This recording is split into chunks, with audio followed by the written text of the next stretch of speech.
Well, everybody, I've been doing a little construction on a new hobby. It's cell phone pouches. Okay, I'm over at Esperanza Middle School, and I'm making them for the teachers and the staff that want them for now. And then I'll be on Etsy selling them for about $10 a piece. So I've been asked to, hey, can you make a video on how you do this? Now, I've been doing this for I think 2 months now, but I've been vigorously doing over 40 of them now. So you'll learn as you go on. You don't want to take a Doritos bag or a flimsy bag, okay, without something on the inside as like a membrane, an inner lining that's stronger to hold them together. Otherwise, the sewing machine, or even if you do this by hand, it'll rip away when you put the cell phone in the bag.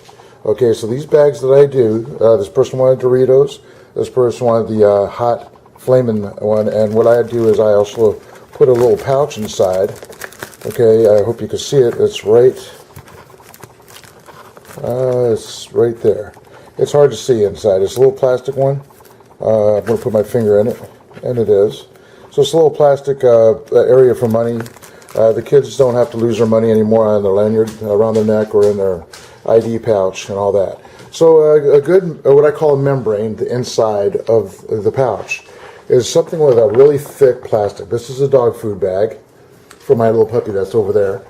All right, so it's actually got a pretty picture of a dog that can be used too, but you take the sides off, and this is what it looks like.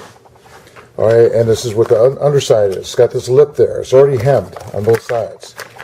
And this is the piece that I cut off for the size. It's about 7 inches long, okay, about 7.5 inches. And it's about 5 inches wide, 4 inches. In any case, an iPhone 4 and 5 is about 5 inches long, and the length is what you really need because the phone is going to be all the way at the top. What's really nice is it's hemmed already, like I said, and you want to trim the excess off. All this stuff that's hanging off here, you want to trim. If you don't have a dog bag, you can use cereal bags, the bag cereals, something with a tougher lining that's inside that you're going to sew these guys onto. So this on the back is a dog food bag, and the other one is sewn onto it. Underneath this is actually the dog food bag, the clear side on the inside. All right, and if you notice, I put things over the tops.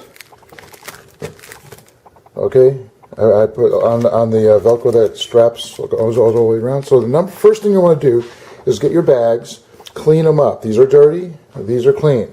You have to wash the inside and outside with soap because you got to get other people's breath, sneezing, touching, all that off of there. And I suggest nothing that's ever came in touch with peanuts, no granola bars, no almond bags. All right, anything that's a tree nut because there's allergies out there. All right, this is about the only thing when you sew two of these together. You do not need a membrane on the inside or a bladder or whatever you want to call that, something on the inside. But this guy right here, you're going to need something on the inside, and I would actually use the white side facing this so the white would actually pop this out better.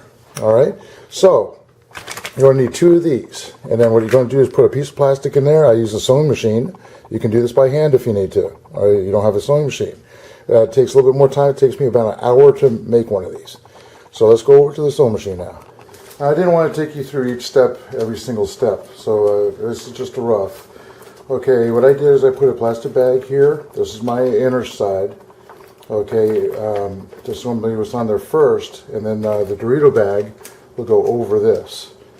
All right, so this just makes it stronger. So now remember, the bag, the money, they're going to put the money and stuff in. This is now the top.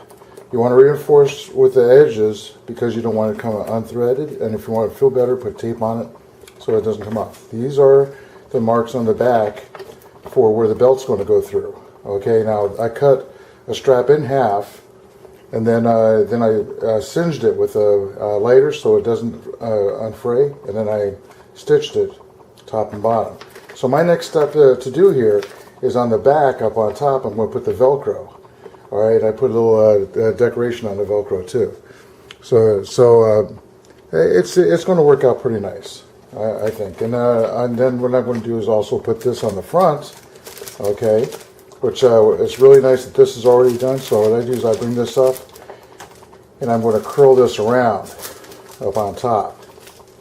And just where the lines are, I'm going to go ahead and stitch that, and it'll be going across. And eventually these are going to loop over. I'm hoping to hide this. I might have to swap the bag out because that's ripped.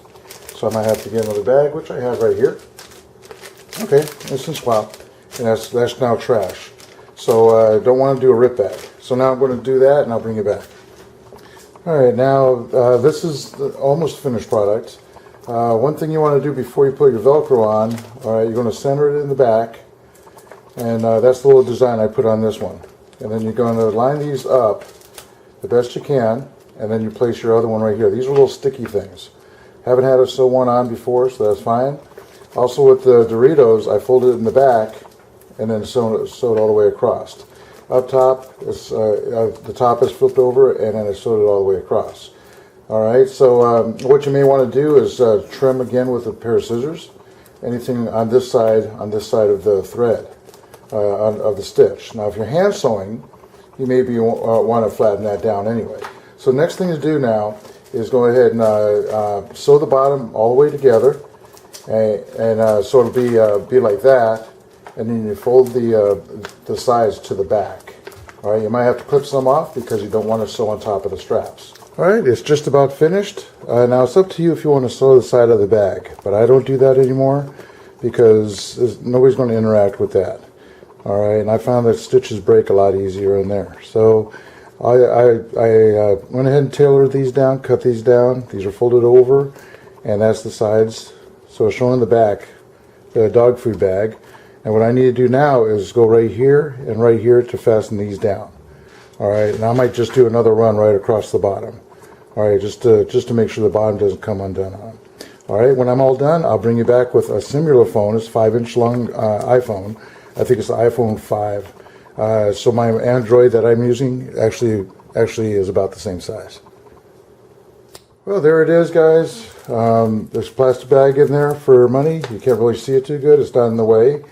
That's a Motorola. It's 5 inches, same dimension as the iPhone, because I don't keep the youngster or the customer's phone with me. So it's a template. So it fits nicely right in there. That closes up, goes on the belt. Works great, reinforced. Okay, so hey, it's going to be on Etsy website. I'll probably, if I can figure out what the link is, when I start putting things on there, at $10 a piece. And you can have anything that you want that's, a consumer's thing. I can't do Cowboys, Indians, Colorado. I can't do sports teams unless you have a bag or something. I am getting ready to take something off of one of these things that's got a Geico Sky type thing, and I'm going to make a bag out of that for a young lady at school. So hey, there you go. Not bad. Cool little way to recycle things. Hey, subscribe, see a whole lot more helpful videos. Bye.